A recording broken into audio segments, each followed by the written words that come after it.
Hi, this is Dina for Splitcoaststampers. In this video, I'll share a couple of variations of the Impossible card. These are so easy to make, and you can really make them any size.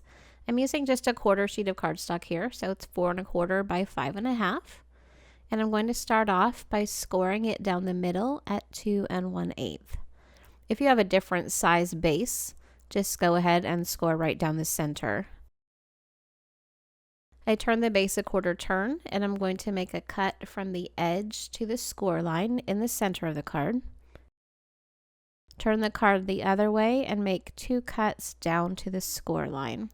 And for my card, I've made my cuts at 1 inch from each side, but those measurements don't have to be exact, and really the first cut can be anywhere in between those 2 cuts.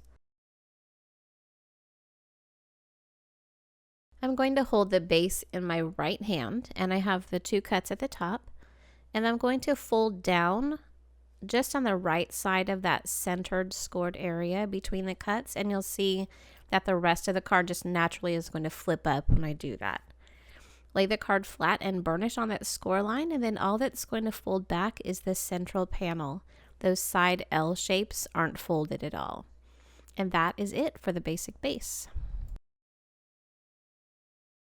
The next step is to create layering pieces for those L-shaped panels. And to do that, I like to start with a piece of pattern paper that's 1/4 inch smaller than each side of the card, each panel, measuring from that center cut line. So on this card with the cut line centered, those panels are both 2 3/4 by 4 1/4. So my paper pieces here are 2 1/2 by 4 inches. The larger rectangle area of the L is 2 1/8 by 2 3/4. So I'm going to cut off a rectangle of paper just to layer that space, and I cut that at 1 7/8. So it's 1 7/8 by 2 1/2. And then from the remaining piece, I'm going to cut a strip down that is 3/4 of an inch wide, and that piece will butt up to the first layering piece and then cover up the score line and the remaining area below.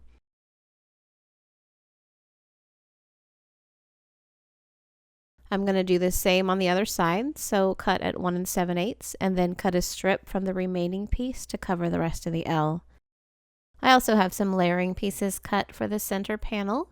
That area is 3 1/2 by 2 1/8, and my layering pieces are 3 1/4 by 1 7/8.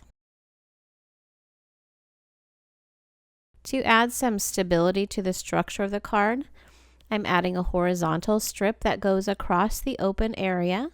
And again, here there aren't any rules as far as width. It can be any size you want depending on your design. And if you want a piece to cross the other opening in the back, you can do that as well.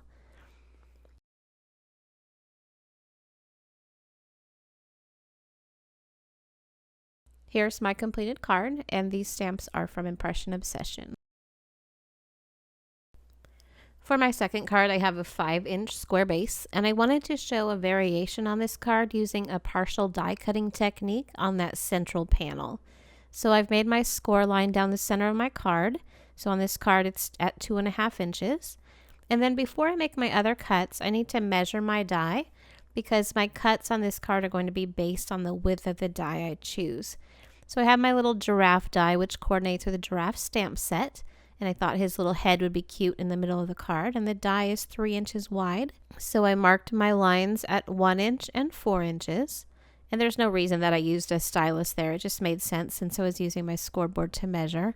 Making my cuts on those lines. And you could do this before or after die cutting, or even wait to measure until after you make your cut.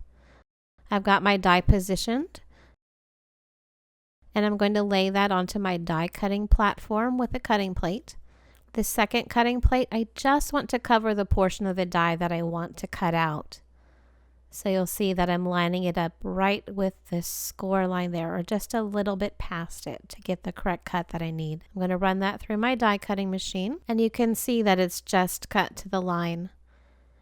I'm going to use a ruler and craft knife to cut along the score line from the die cut line out to the other cuts, and that will remove the negative portion of the die cut and give me a cute little giraffe head sticking up in my center panel. I still need that single central cut, and on this card I'm going to base that line on the center of my die cut at the score line. And so this is an example of where your card design determines the position of your cuts. When you choose your die too, make sure that it gives you at least an inch base at the center line so you have a sturdy pivot point on your card. Again, I'm going to hold the base in my right hand and fold down on the right side of that center scored area on the die cut, and the rest of the card just naturally flips up when I do that. Lay the card flat and burnish the score line, and then all that's going to fold back is my little giraffe head. And it may be more natural for you to hold the card with your left hand and flip the right side. It doesn't matter which way you do it. I've cut my layering panels in the same way as I did before, but each panel is a little different size since my line isn't centered. So if you're customizing your cuts, you'll need to measure each section of your card to cut your panels the right size. Other than that, the rest of the card goes together the same way, gluing on the panels and then adding the horizontal panels for support. Here's my completed card, and these stamps again are from Impression Obsession. I kept my card simple this time, but you can embellish to your heart's content. And remember, you can move the cut lines and also play with different shapes in the center. If you post your card to the gallery, be sure to add keyword TLC692 to join the Try a New Technique challenge as well. Thank you so much for watching.